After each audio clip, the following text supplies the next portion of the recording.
बिस्मिल्लाहिर्रहमानिर्रहीम। मेरा देवर मलंग था। वो दिन रात एक ही चारपाई पर बैठा रहता। लोग उसे दीवाना कहते थे क्योंकि उसे कोई सुध बुध न थी।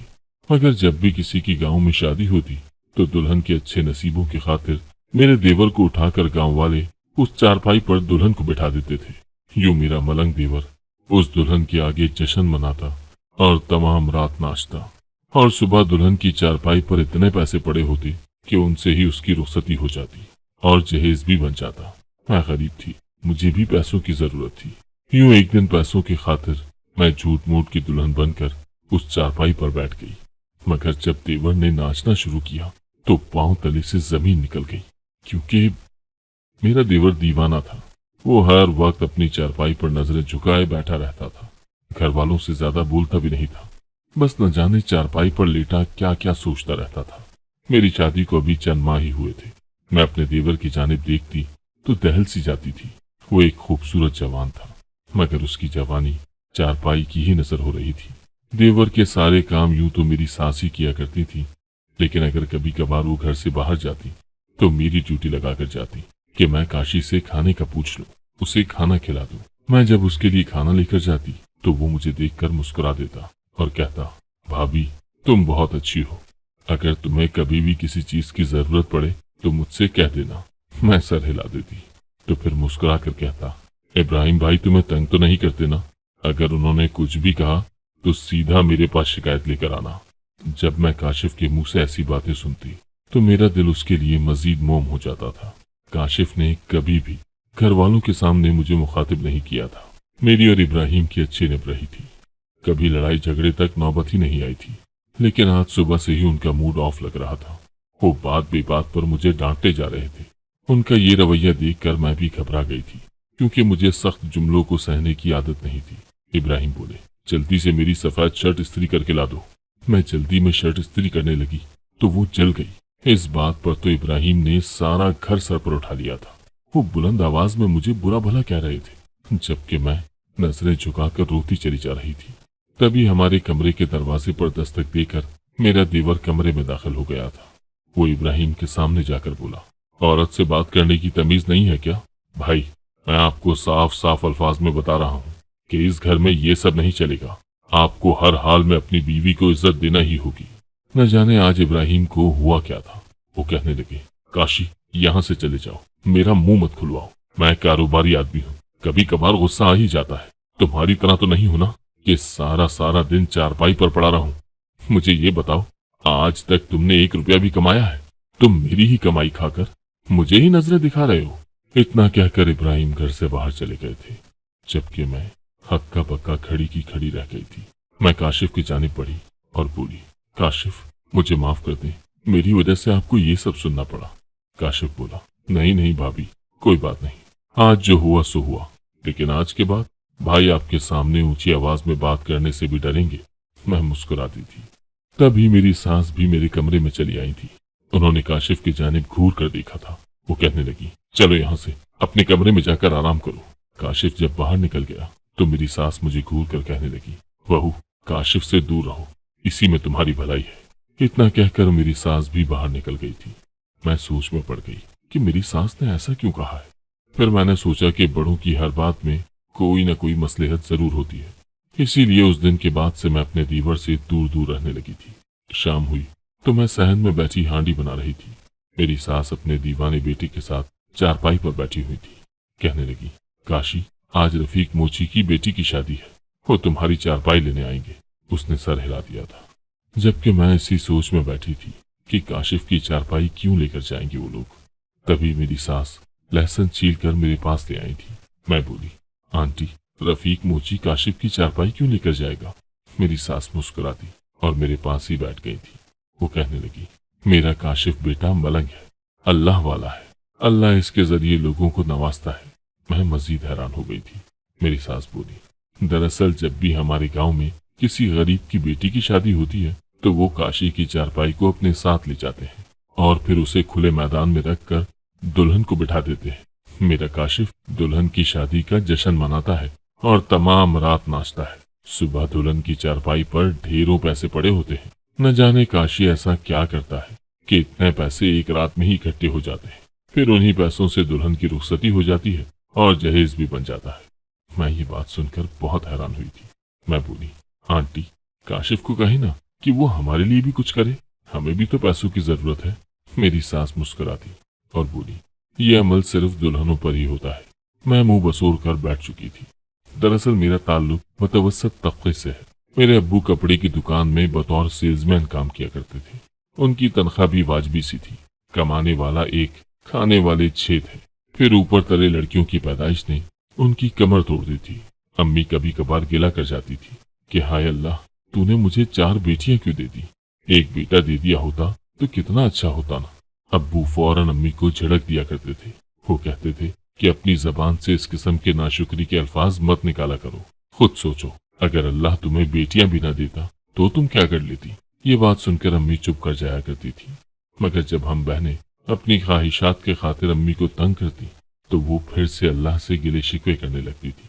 अब्बू की कम आमदनी की वजह से हमारी सिर्फ जरूरियात ही पूरी हुआ करती थी, जबकि हमारी ख्वाहिशात दिल के कोने में पड़ी पड़ी हसरत बन जाया करती थी।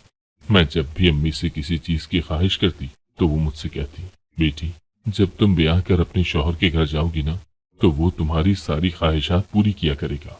अब अम्मी ने अपना यही वतीरा बना लिया था। हम बहनें जब भी अम्मी से किसी चीज के खातिर सवाल करती तो वो हमें सुहाने मुस्तकबिल का लॉलीपॉप पकड़ा दिया करती थी। जब मेरा रिश्ता आया तो अम्मी बहुत खुश हुई थी। कहने लगी, बेटी, तुम्हारा होने वाला शौहर अच्छा कमाता है, वो तुम्हारी हर ख्वाहिश पूरी करेगा, तुम्हें दुनिया जहां का सुख देगा। मैं यही बातें सोचती सोचती इब्राहिम से शादी करके उसके घर आ गई थी। मुझे मालूम था कि मेरे ससुराल में हर चीज की रेल फेल है, मगर इब्राहिम कंजूस थे। मैं उनसे जब भी किसी चीज का सवाल करती तो वो मुझे टाल दिया करते थे। हमारे मोहल्ले में कई औरतें लॉन के नए नए कपड़े लिया करती थी। मेरा भी दिल चाहता था कि मैं भी नए कपड़े खरीदूं, मगर जब भी इब्राहिम से पैसों का तकाजा करती तो वो झुंझला जाया करते थे। खर्चा ना देने के अलावा उनमें कोई ऐब न था। वो मुझे इज्जत देते, प्यार देते थे। इज्जत और प्यार तो माँ बाप के घर भी मिला था, नहीं मिला था तो वसी रिस्क नहीं मिला था। अब ससुराल में भी मुझे तंगी का सामना था। आज जब मुझे मेरी सास ने मेरे दीवाने देवर के मुतालिक बात बताई तो मैं एकदम से खुश हो गई थी। मेरा देवर अच्छा था, मेरा ख्याल भी रखता था। मैंने सोचा कि मैं उससे पैसों का तकाजा करूंगी। खैर, शाम हुई तो रफीक मोची हमारे घर आकर मेरे मलंग देवर की चारपाई उठाकर ले गए थे। मेरे देवर ने नहा धोकर अच्छा लिबास पहन लिया था। अब वो मैदान में जाने के लिए तैयार था। वो घर से निकला तो मैं बोली, आंटी, काशिफ मैदान में क्या करेगा? मेरी सास बोली, जश्न मनाएगा। मैं सोच में पड़ चुकी थी, इसीलिए इस्तफसार किए बिना न रह सकी कि देवर के पास इतने पैसे कहाँ से आते हैं। मेरी सास बोली, बेटी, इस बात का तो इल्म मुझे भी नहीं है। सारी रात मैं बहुत बेचैन रही थी। मैं जानना चाहती थी कि आखिर इस वाकई में कितनी सदाकत है। सुबह हुई तो मेरी सास मेरी तरफ देखकर बोली, काशी की करामत देखने चलोगी? मैंने जल्दी से इस बात में सर हिला दिया। हम दोनों घर से निकल चुकी थी। हमारे कदम मैदान की जानिब बढ़ रहे थे।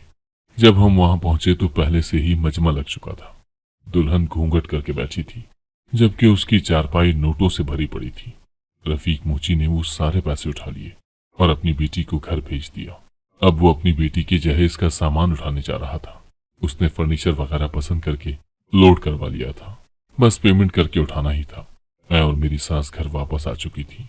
थोड़ी देर बाद मेरा दीवाना देवर भी घर पर आ गया। उसकी चारपाई लाई गई तो वो उस पर लेटते ही सो गया था। मैं कमरे में गई तो मेरा शौहर कड़े तेवरों से मुझे घूर रहा था। कहने लगा, तुम कहाँ गई थी? मैं बोली, अम्मी के साथ काशिफ की करामात देखने गई थी। अगर आपको आज की कहानी पसंद आई है तो वीडियो को जरूर लाइक कीजिएगा। मेरा शौहर मेरी बात सुनकर हंस दिया था और बोला, बस करो यार, करामात? आज के बाद मैं तुम्हारे मुंह से ऐसी कोई बात ना सुनूं। और हाँ, एक बात कान खोल कर सुन लो, काशिफ से दूर रहना। मैं बोली, जी ठीक है, जैसा आप कह रहे हैं वैसा ही होगा। आप प्लीज मुझे 10,000 रुपए दे दें। इब्राहिम चढ़कर बोले, मेरे पास पैसे नहीं है, तुम कहती हो तो खुद को बेच आता हूँ। मैंने मुंह बसोड़ लिया था। मैं बोली, मुझे इल्म है आप बहुत अच्छा कमाते हैं, मगर मेरे लिए ही कंजूस हो जाते हैं। इब्राहिम ने अपनी जेब से 5,000 रुपए निकालकर मुझे थमा दिए थे। वो बोले, ये ले लो, मेरे पास तो फिलहाल यही है। मैं बोली, इब्राहिम, 5,000 से आजकल आता ही क्या है? मैं बाजार जाकर 2 जोड़े लाती अच्छी लगूंगी क्या? आप पड़ोसन के घर जाकर तो देखें, वो अपने लिए पूरी मार्केट उठा लाई है। इब्राहिम मेरी बात सुनकर नर्म पड़ गए थे। वो बोले, फारिया, हर इंसान अपनी वुसअत देख कर चलता है। तुम जिनकी मिसालें मुझे दे रही हो ना, उसका शौहर दुबई में इंजीनियर के तौर पर काम करता है। वो अगर इतनी खरीदारी कर लेती है तो उसमें ऐसा गलत भी क्या है? मैं बोली, इब्राहिम, आप भी दुबई चले जाए ना। इब्राहिम मेरी बात सुनकर हंस दिए थे। वो बोले, मेरे बगैर रह लोगी? मैं सोच में पड़ गई थी। खैर, जो भी था, मुझे एक कम आमदनी वाले इंसान के साथ गुजारा करना पड़ रहा था। मेरे दिल में हर वक्त शिकवे उठते रहते थे। मैं अल्लाह से सवाल करती कि तूने मुझे गरीब क्यों पैदा किया? बिस्मिल्लाह। चलो, गरीब पैदा कर ही दिया था तो शौहर ही अमीर दे देता। एक दिन ये सारे गिले मैंने अपनी सास के सामने किए तो वो कहने लगी, बहू, अल्लाह हर इंसान का इम्तहान लेता है।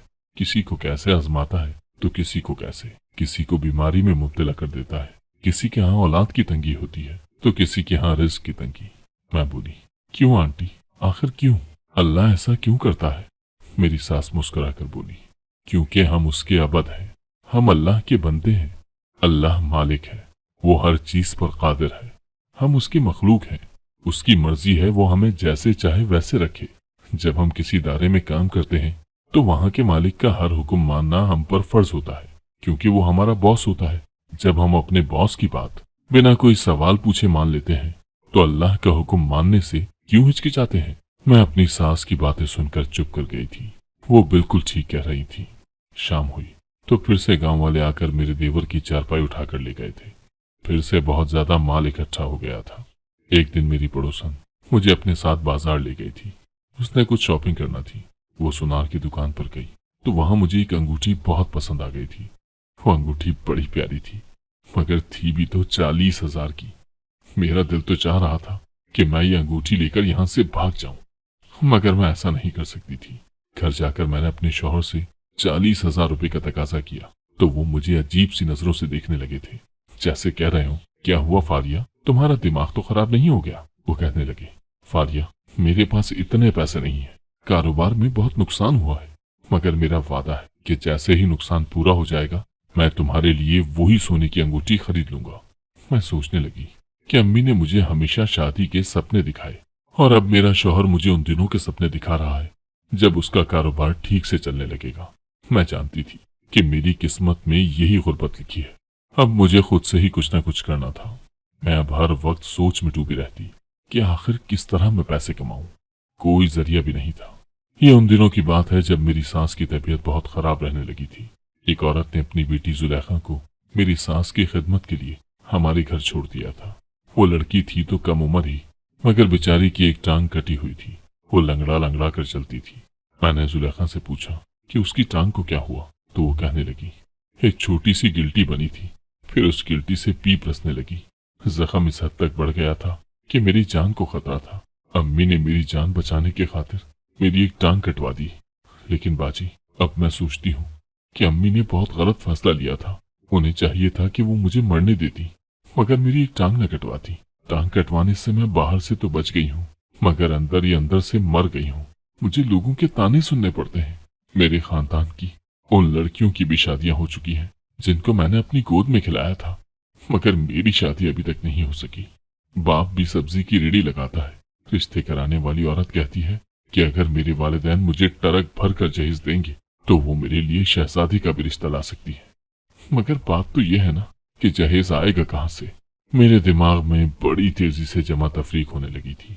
मैं बोली, जुलेखा, तुम्हारी वालदा का क्या कहना है? तो वो बोली, अम्मी तो चाहती है कि दिन से रात न चढ़े और मैं दुल्हन बनकर रुखसत हो जाऊं। मैंने इधर उधर देखकर उसे इशारा किया कि वो मेरे पास आकर बैठ जाए। मैं बोली, जुलेखा, तुम्हारे जहेज का इंतजाम मैं कर दूंगी, मगर तुम्हें इसके लिए कुछ करना पड़ेगा। वो बोली, क्या? मैंने उससे कह दिया कि वो अपने साथ अपनी वालदा को लेकर आए। जुलेखा आधे घंटे के अंदर अंदर अपनी वालदा को मेरे पास ले आई थी। मैं जुलेखा की वालदा से बोली, आप चाहती है ना कि आपकी बेटी की शादी हो जाए, तो आपने आज फकत इतना करना है कि काशिफ से ये कह देना कि मेरी बेटी की शादी है और तुम्हारी चारपाई चाहिए। वो औरत मान गई थी। शाम में कुछ लोग हमारे घर आकर मेरे देवर की चारपाई ले गए थे। मैंने अपने शौहर से झूठ बोल दिया कि मेरी वालदा की तबीयत बहुत खराब है, मैं आज रात उनके घर रुकूंगी। शौहर ने भी इजाजत दे दी थी। मैं अपने घर से निकलकर जुलेखा के घर चली गई थी। वहीं पर मैंने घूंघट उड़ा था।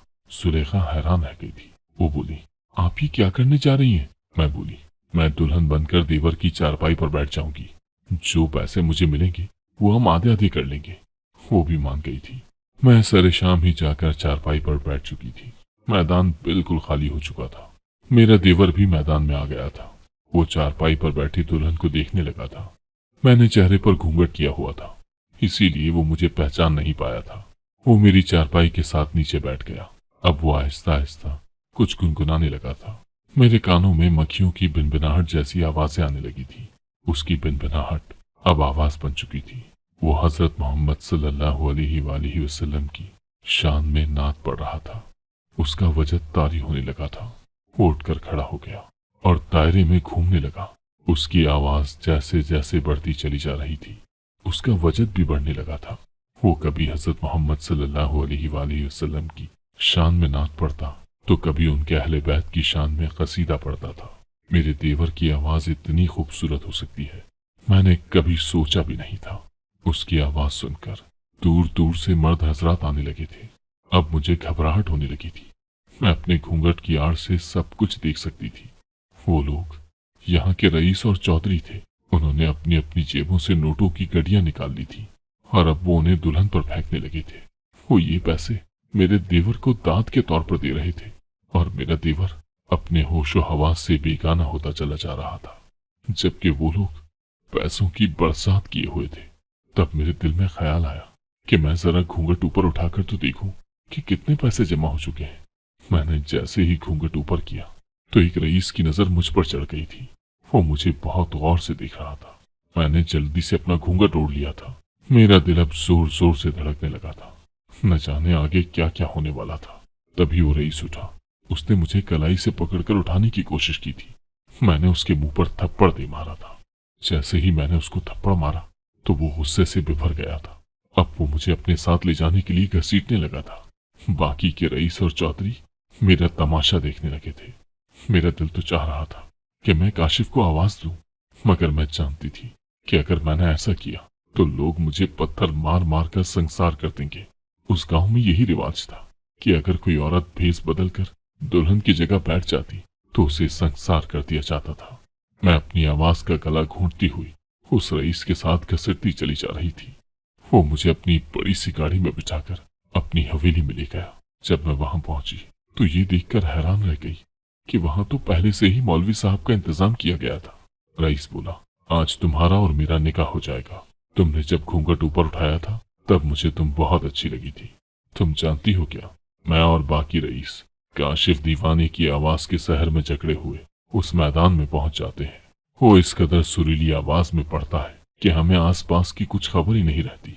हम उस पर पैसों की बरसात कर दिया करते हैं। आज ऐसा पहली बार हुआ है कि मुझे कोई लड़की अच्छी लगी हो और मैं उसे उठा कर ले आया हूँ। आज हम दोनों निकाह कर लेंगे। मैं बेतहाशा डरी हुई थी। मेरा तो पहले से ही निकाह हो चुका था। मैं निकाह पर निकाह कैसे कर सकती थी? मेरा दिल खौफ से लरस रहा था। मेरा निकाह भी पढ़वा दिया गया था। फिर चंद मुलाजमाएं आई, मुझे उस रईस के कमरे में ले जा चुकी थी। मैं उस बड़े से कमरे में बैठी अपने मरने की दुआएं करने लगी थी। मैं बोली, या अल्लाह, ऐसी रुसवाई से तो अच्छा है कि तू मुझे मौत ही दे दे। मैं जानती हूँ कि निकाह पर निकाह नहीं होता। मेरा दूसरा निकाह बातिल था। वो रईस मेरे लिए नामहरम था। मैं उसके साथ कैसे रह सकती थी भला? इतनी देर में मुझे कमरे की खिड़की से कुछ रोशनी नजर आई थी। मैं जल्दी से उठकर उस खिड़की के पास गई और ये देखकर तो मेरी जान ही निकल गई कि वहां तो काशिफ खड़ा था। उसने मुझे खिड़की का शीशा सरकाने को कहा था। मैंने जैसे ही शीशा पीछे किया, काशिफ बोला, भाभी बाहर निकल आओ। मैंने बाहर की जानिब छलांग लगा दी थी। काशिफ बोला, भाभी आपने ये क्या कर दिया? फिर उसने मेरे सर पर हाथ रख दिया और बोला, भाभी पीछे मुड़कर मत देखना, आपको इब्राहिम की कसम है। मुझे समझ नहीं आ रहा था कि इस मुश्किल की घड़ी में मैं अपने देवर को कैसे छोड़कर जाऊं, मगर इब्राहिम की कसम की खातिर मुझे भागना पड़ा था। मैं हवेली का गेट उबूर कर रही थी जब मुझे काशिफ के चीखने की आवाजें सुनाई दी थी। मैं रोने लगी थी। मैं भागती भागती एक दरख्त के नीचे बैठ गई। रो रो कर मेरा बुरा हाल हो चुका था। मेरी टांगें कांप रही थी। मुझसे चला नहीं जा रहा था। तकरीबन 2 घंटे बाद जब मैं उठने के काबिल हुई तो घर की जानिब बढ़ गई। घर में दाखिल होते ही मेरे कानों में चीखों पुकार की आवाजें पड़ी थी। मैं भागकर अंदर दाखिल हुई तो मेरे देवर की मैयत पड़ी थी। मैं चीखें मार मार कर रोने लगी थी। एक औरत की आवाज मेरे कान में पड़ी थी। वो कह रही थी कि इसको डाकुओं ने मार दिया है। मेरा दिल तो चाह रहा था कि उठकर कह दूं कि नहीं नहीं, इसे डाकुओं ने नहीं बल्कि मेरे लालच ने मार दिया है। वो दीवाना, वो मलंग कितना अच्छा था ना। उसने अपनी सारी जिंदगी मोहम्मद सल्लल्लाहु अलैहि वसल्लम की शान में नाते पढ़ते हुए गुजारती थी। वो लोगों की बेटियों की शादियों के लिए इंतजाम कर दिया करता था और आज उसने एक औरत की इज्जत बचाने की खातिर अपनी जिंदगी भी कुर्बान कर दी थी। मेरी आंखें आंसुओं से लबरेज थीं। काश मैं लालच में ना आती। किसी ने क्या खूब कहा है कि वक्त से पहले नहीं और नसीब से ज्यादा नहीं। मैं जो मर्जी कर लेती, मुझे कुछ भी वक्त से पहले और मेरे नसीब से ज्यादा नहीं मिल सकता था। काश मैं ये बात पहले समझ लेती तो आज मेरा देवर मेरी लालच की भेंट तो न चढ़ता। अगर आपको आज की कहानी पसंद आई है तो वीडियो को जरूर लाइक कीजिएगा और अपने दोस्तों के साथ भी शेयर कीजिएगा। अगर आपने अभी तक हमारा चैनल सब्सक्राइब नहीं किया तो जरूर सब्सक्राइब करें। मिलते हैं कल एक नई और दिलचस्प कहानी के साथ। अल्लाह हाफिज।